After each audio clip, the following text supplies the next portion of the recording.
So बस्तारा assault केसी फाटल्यान आयज 3 एक्युजांचे bail hearing आसले. कितें आर्ग्यू जालें आयज कोर्टान? आयज आर्ग्युमेंट जालें. एक्युजान आर्ग्यू केलें की आपली कस्टडियल इंटरिगेशनाची गरज ना, आपूण इनवॉल्व ना आनी हे पॉयंट्साचेर एक्युजान आर्ग्यू केलें. हांवें आर्ग्यू करतना दाखोवन दिलें, कंप्लेनान बरयल्लें आहा की अशें कशे तरेन मारला तें कंप्लेनान बरयल्लें आहा तें सगळें एक्सप्लेन केलें कोर्टाक. कशें मारला, पोटार कोटी मारल्या, तकलेर वार केला, नेसल बोन फ्रॅक्चर आहा आनी कितें कितें आसा पळय तें सगळें कोर्टाक हांवें एक्सप्लेन केलें. कोर्टाक दाखोवन दिलें कंप्लेन आनी सप्लिमेंटरी स्टेटमेंट कितें आहा तें. दुसरें कोर्टाक दाखोवन दिलें की को एक्यूज एब्सकॉन्डिंग आहा, ह्या एक्युजांच्या कडल्यानूच तेंची नांवां मेळटली. हे एक्युजांक बेल जाली जाल्यार ते कोण को एक्यूज तें कळचें ना. सेकंडली रिकवरी ऑफ वेपन आहा, सो रिकवरी करतलो जाल्यार तेंचें कस्टडियल इंटरिगेशन जाय. अंडर प्रोटेक्शन रिपोर्टींग दिलें आनी कोर्टान जर ब्लँकीट कवर दिलें तेंकां बेलीचें जाल्यार रिकवरी जावची ना. तें सांगचें ना वेपन कितें यूज केल्या तें आनी खंय लिपयल्यात तें. सो तें रिकवरी करपाक तेंचें कस्टडियल इंटरिगेशन जाय. हो म्हाजो आर्ग्युमेंट आसलो. तिसरो मेन आर्ग्युमेंट आसलो, there is no change in circumstances to grant bail. कित्याक रिमांड एक ज्युडिशियल ऑर्डर ऑनरेबल JMHCन पास केल्या, ती चॅलेंज केल्ली ना. So it is still under operation.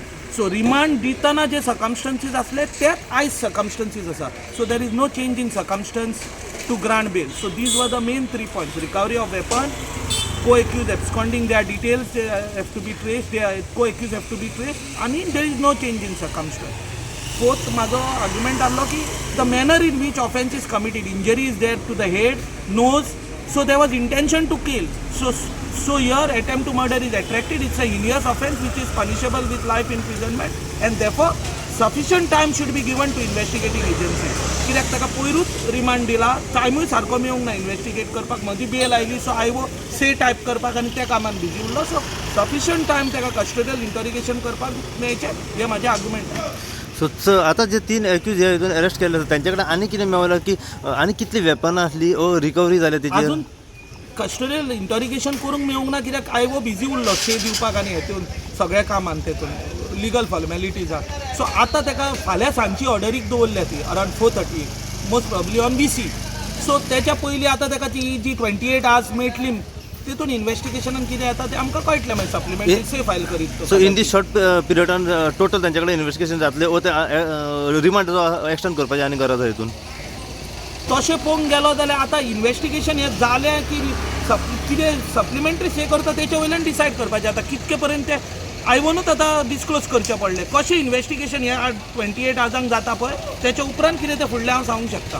So परत तोच प्रश्न, पुलीस खंय तरी हितून हे फेलियर जाल्ल्या सगळें सबमीट करपा खातीर किंवा रितसर खंय तरी इन्क्वायरी जाल्ली खंयच सारकें दिसना. हांव पुलिसाची मिस्टेक अशी म्हणना.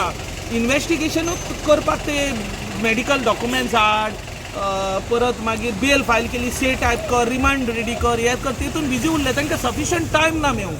टायम जर सफिशियंट मेळत इन्वेस्टिगेशन सारकें जाता. आतां फुडलें हियरिंग केन्ना दवरलें हेजेर? फाल्यां सांजची ऑर्डरीक दवरल्या बेल.